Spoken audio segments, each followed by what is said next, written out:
Pozdrav svima, Hipatija TV ovde. Mladi, neafirmisani, javnosti nepoznati novinari N1 su snimili proces davanja novca pred Vučićev miting pre par dana, dakle podelu 3000 dinara.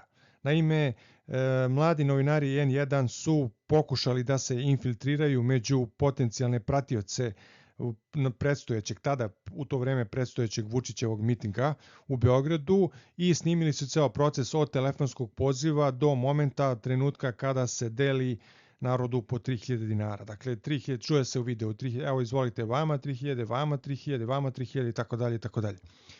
Dakle, to nije ništa novo. To nije ništa novo.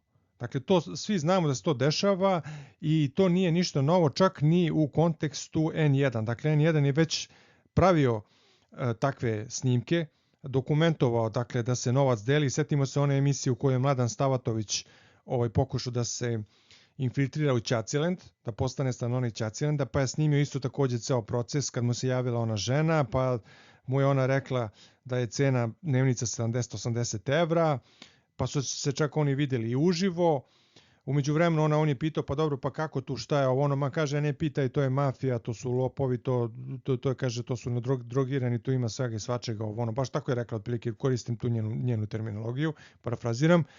Dakle, i vidjeli su se uživo, pa kad je ona skapirala da je on snima, da je on iz N1, onda ona sakrila lice i pobjegla, otišla, razumete.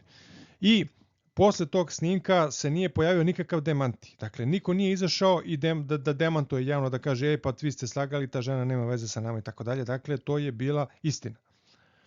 I to nije prvi put, kažem, i neki privatni, postoje neki privatni, dakle, neki snimci koje nisu snimale ove zvanične televizije, nego obični ljudi, jeli, telefonima, koje sam ja isto takođe pravio videoklipove u vezi tih snimaka. Isto tako i ovaj snimak, inače link imate dole u opisu videa, pa eto možete da pogledate i ako nije problem da ostavite neki komentar na ovom videu, na taj video koji budete pogledali na N1, pa se vratite ovde, postavite neki komentar ako imate na ono što budete videli, ako ne, nema veze, mislim, ali eto, ne bi bilo loše ako može. Dakle, šta sam ja teo da kažem? Ja sam u prethodnim videima, sećate se da sam u prethodnim videima, odnosno da sam pravio videe u kojima sam rekao da bi bilo jako važno da se pre glasanja uvede, ili ne mora pred svako glasanje, ali da se, kako da kažem, na jednom određenom vremenskom periodu da se uvede da se građani testiraju, da se testira koeficijent inteligencije kod građana. Dakle, ne zato što sad ja mislim kao u fazonu mi smo pametni, a postoje tamo neki koji nisu, razumete, koji nisu pametni ili nisu normalni, ne daj Bože, tako nešto, razumete. Ne to. Dakle, nisu to motivi, nego primarni motivi su upravo ti zato što postoji jedna dobra, solidna populacija u ovoj zemlji koja, nažalost, kažem, nema dovoljno intelektualnih sposobnosti da na pravi način obradi informacije koje stižu do njih, dakle iz različitih vrste izvora, najčešće iz televizijskih medija, razumete, i najčešće vladajuća stranka koja raspolaže, raspolaže tim nekim resursima, vrlo često manipuliše sa tim ljudima.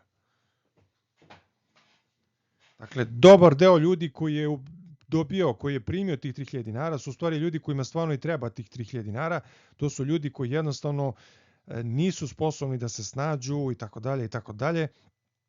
Razumete, da sad ne širim priču, uglavnom treba da se uvede pred svake izbore, da se uvede testiranje koeficijenta inteligencije. Svako ko ima koeficijent inteligencije ispod nekih recimo 75-80, od 65 do 85 se smatra čovjek normalnim, tako se vodi kao kategorija normalni. Od 85 do 110 je prosečna inteligencija, od 111 do 100, ja mislim 20, 125 je nadprosečna, od 120 i nešto do 140 je, ne znam, genije, to većina univerzitetskih profesora ima otprilike od 125 pa na gore, 123, 124 pa na gore, i preko 140 su oni redkih, ima ih samo, mislim, 50.000 u celom svetu, koji su ono baš super geni, što bi se reklo.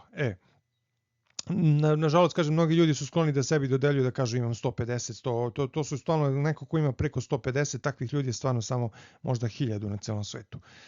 To nije tačno. Ti što vam tvrdi, to nije tačno. Najčešće. Da se vratim na ovu glavnu priču. Dakle, to prvo, da se uvede koeficijent inteligencije. Druga stvar, ono što bih hteo da kažem u ovom videu. Ja sam gledao intervjue građana pred ulazak u arenu. Veliki broj građana dolazi iz mesta iz okoline Beograda. Dakle, ja sam se iznenadio. Dakle, veliki broj ljudi je iz Inđije, iz Futoga, iz Stare Pazove, možda iz Smedereva, tu okoline, ne znam, dole, razumete, ali dobar deo, najviše sam primetio iz Inđije, iz Rume, iz Stare Pazove, evo jedna žena koju sam pravio video iz ITB-a srpskog, dakle, to nisu, kako da kažem, ta mesta u okolini Beograda i okolini Novog Sada uglavnom ne spadaju, ne vodi se kao siromašne opštine. Dakle, ako dolazi iz nekih sela opštinskih, ta sela, te opštine ne spadaju u siromašne. Dakle, tu su u najgorem slučaju srednje razvijene ili razvijene opštine. Spadaju u bogatije opštine u Srbiji. Sva ta mesta oko Beograda, oko Novog Sada je logično. Tamo da je epicentar novca, kapitala, onda se otprilike taj kapital oko tih velikih centara se koncentrično širi u krugovima. Tako da te opštine okolo takođe uglavnom nisu siromašne. A opet, kažem, gro ljudi je spremno da iz takvih opština da dođe za 3000 dinara, da dođe u Beograd, bez obzira što im je to blizu. Sad, ja mogu da kažem, postoji jedan drugi način razmišljanja, pa nisu ni ti ljudi blesavi, oni znaju šta, kako ono, ali šta ih briga, uzmu 3000 dinara, dobit će tamo, poješće neki sendvič, popiće sok, kupe neko pivce, malo vide, obiđu Beograd, mada oni verujem da na dnevnom nivou mogu da odu do Beograda, razumete, prošurenjaju se malo ovamo, nama i vrati se kući. Posebno to važi posebno za ljude koji nisu baš blizu Beograda, a ima i takvi, dakle neki koji su došli možda iz Jagodine ili neko mesto tamo iza Niša čak i tako dalje, verujem da ima i takvi. Mada Vučić rekao je na konferenciji da neće biti ljudi da mu trebaju za neki praznik, ne znam šta je, obeležavanje bombardovanja sad 20. nekog marta, da mu trebaju ljudi tamo na jugu za to, pa neće da, bit će u Vranju to obeleženo, da neće da dovodi ljudi odatle. Dakle, sad ne mogu da se setim da sam ovo rekao, a mislim da nisam. Dakle, ovo nije ništa novo. To što se dele pare, to nije ništa novo. I rekli smo već, da kažem da je, pa da, rekao sam već nadam se da je već dokumentovano. Dakle, to nije ništa novo. Ali šta je sporno? Sporno je to što bi N1 trebao da napravi jednu emisiju, dakle, evo ja sad pozivam N1 da napravi jednu emisiju u kojoj će prikazati šta? Dakle, svaka stranka, svaka politička stranka, kada deli neki novac građanima, ona ima pravo da deli novac građanima, ali je dužna to da prijavi agenciji, sad sam stalno zaboravim, agencija za korupciju, znate na koju mislim. Dakle, određeno, ajde, tako ćemo da nazvamo, adekvatnoj instituciji, određenoj instituciji. Dakle, dužna je to da prijavi. Dakle, mora da prijavi izvor novca, poreklo novca, namenu novca, priliku za koju se deli novac, dakle, da li je to miting, da li je ovo, da li ono, razumem, tako dalje. Dakle, sve to mora da prijavi, da tamo precizno definiše i da se to objavi zvanično tamo, da se to preda agenciji za korupciju, protiv korupcije i tako dalje.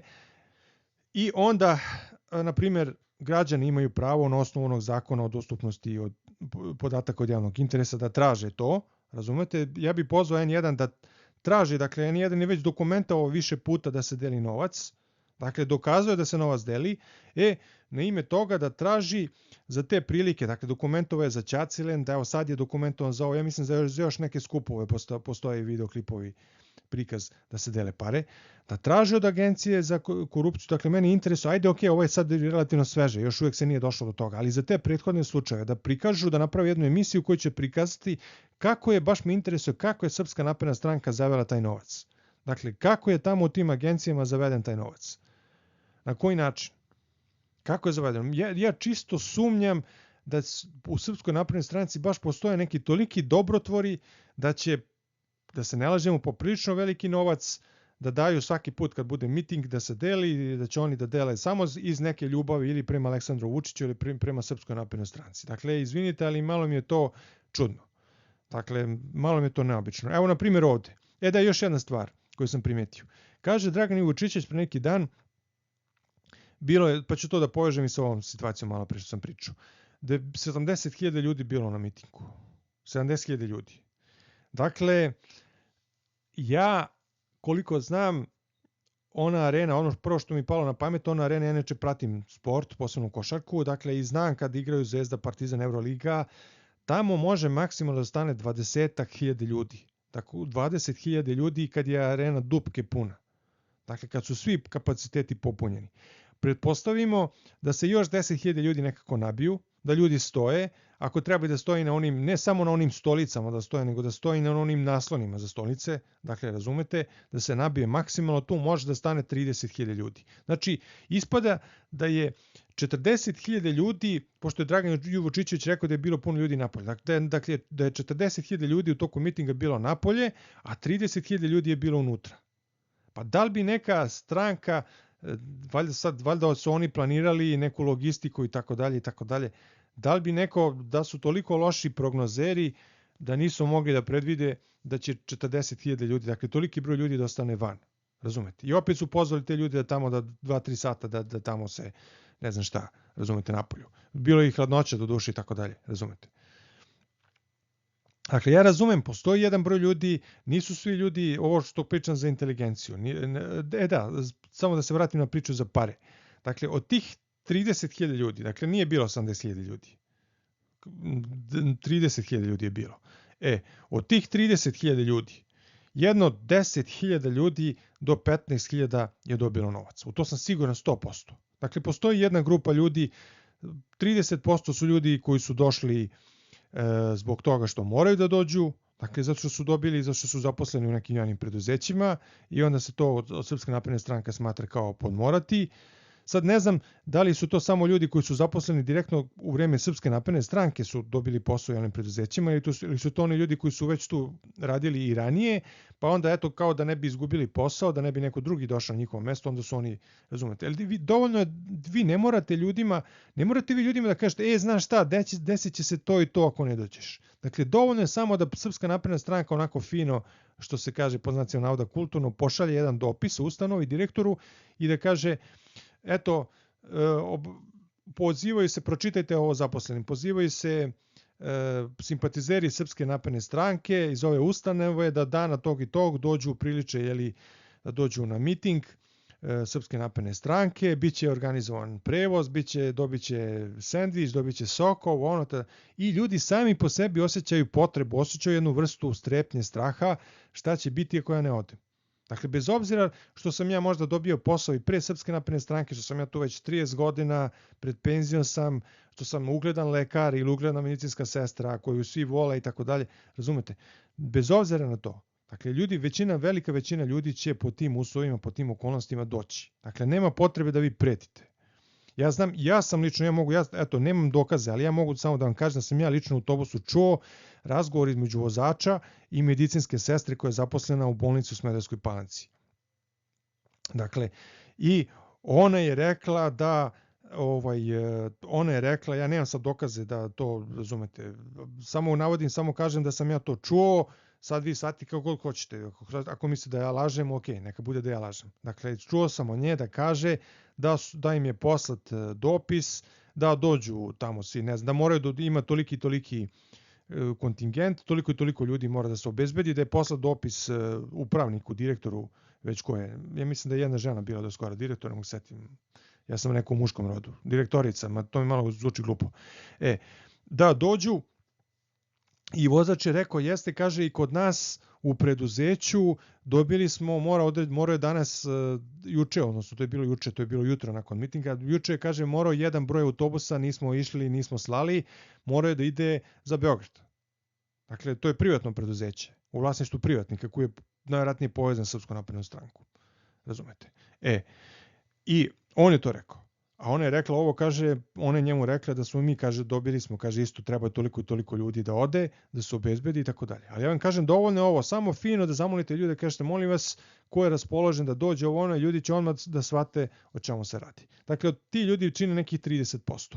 30% su ljudi koji imaju novaca, koji su dobro situirani ovamo namo i došli su iz ljubavi prema Aleksandru Vučiću, dakle, neki solidno stojeći penzioneri ili bolje stojeći penzioneri.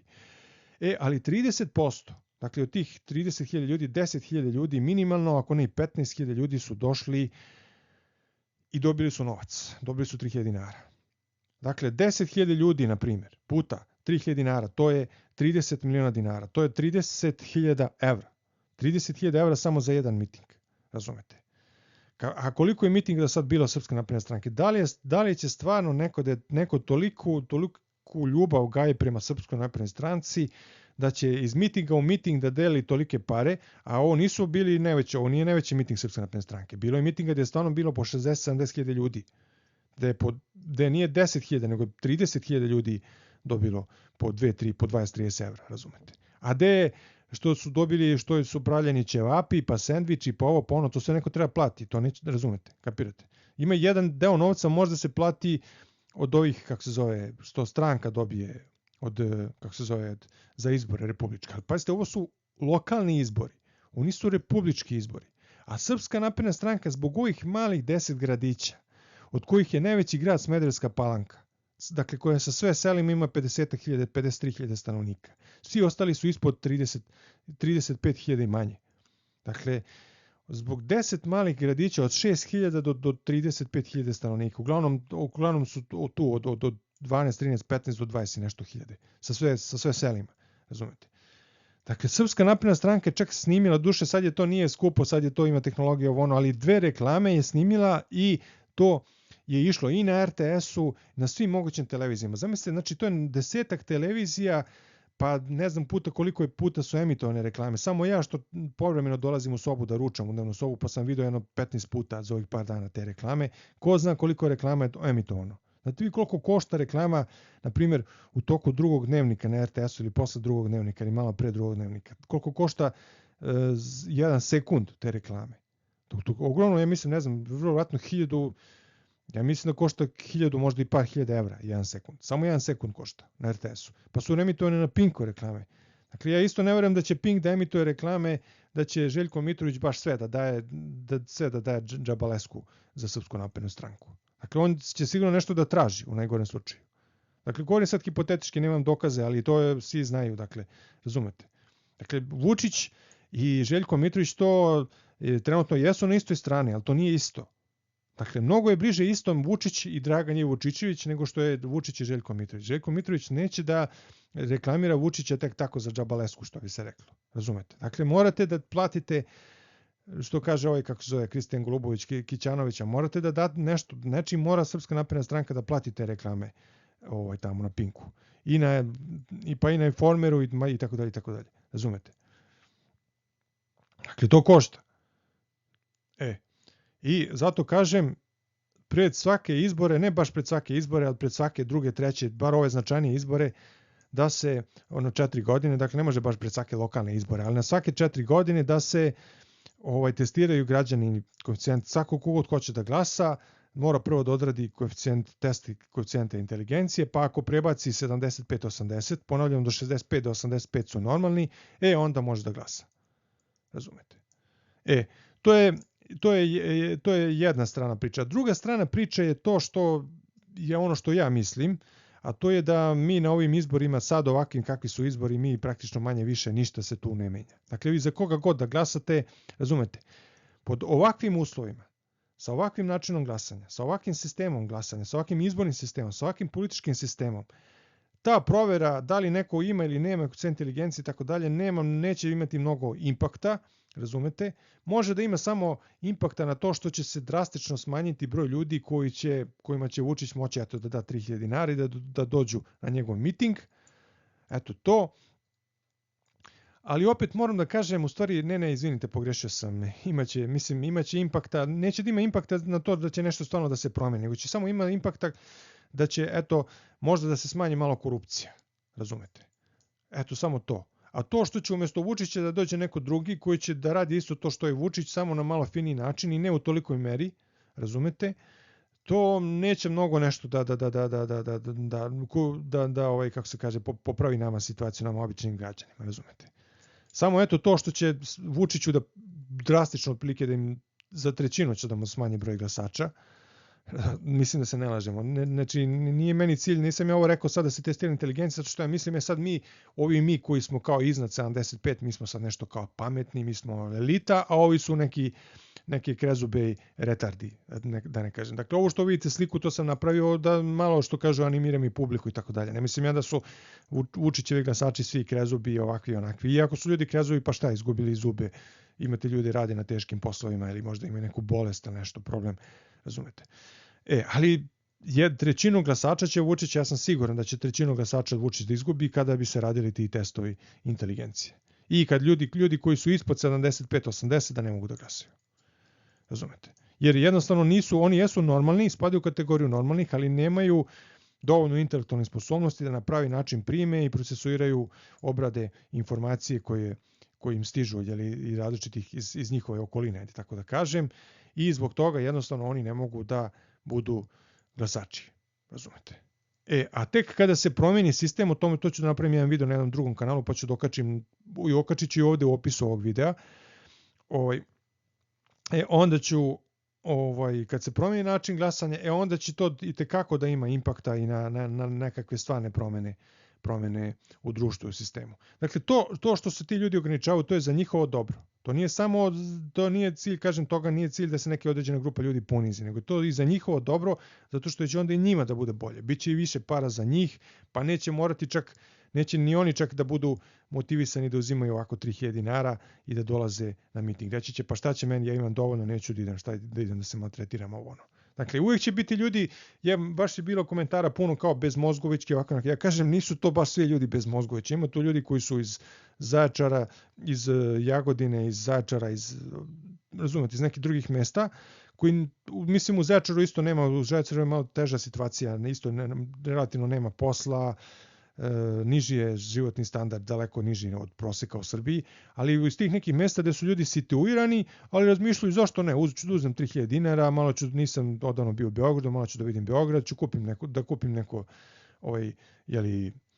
pivce, popijem provedem se malo, prošunjam se po gradu, da moram da slušam sat, 2 vremena Vučićevo dramoseranje, da izvinete, nema veze, ali eto, to moram da platim neku žrtvu, ću da vidim malo da se provedem, prošunjam se ovamo namo, vratim se, uznem pare, pojedem sendvič, popijem sok, popijem neko pivce i to je to. Eto, toliko, pozdrav svima do nekog sljedećeg videa. Inače, ako sam zaboravio da kažem, u linku videa, u opisu videa ću ostaviti, kako da kažem, link do videa na kome možete da vidite kako je izgledao taj telefonski poziv i kako se deli novac. A očekujem da će N1 da izbaci jedan video, novi video danas, gde je sve prikazano od početka do kraja. Dakle, ovde su prikazani samo isečci, ovo je N1 BiH, nije N1 Srbija. Dakle, N1 BiH prikazuje, što je također na neki način blam, razumete, ali će sad ljudi iz Bosne, ja verujem da se to radi kod njih, pa čak i u Hrvatskoj, mnogo manje, ali verujem da i u Hrvatskoj ima toga. Ali na neki način je blam za Srbiju, eto, da će sad ljudi i iz Bosne i Hercegovine, i iz Hrvatske, i svi koji budu gledali na internetu, možda i Makedonci, Slovenci, oni, da vide eto kako u Srbiji, što se kaže, krezuba marva za 3000 dinara ide na miting, razumete? Eto, i to je na neki način jedna vrsta negativnog imidža, negativnog marketinga za državu Srbiju. Dakle, ovamo hoćemo leteće automobile, hoćemo robote, digitalizacija, veštačka inteligencija, 1056 € prosječna plata, a ovamo eto imamo, kažem, ne bez ikakve želje da želim, nego onako figurativno se izražavam, imamo eto jednu krezubu marvu koja je žedna, gladna i koja će eto pristati za 3000 dinara da dođe na Vučićev miting za 20-30 €. Znači da oni zarađuju otprilike kad im toliko tih 20-30 €, znači oni najvjerojatnije mesečno zarađuju najviše 100-150. To su znači ljudi koji imaju 100-150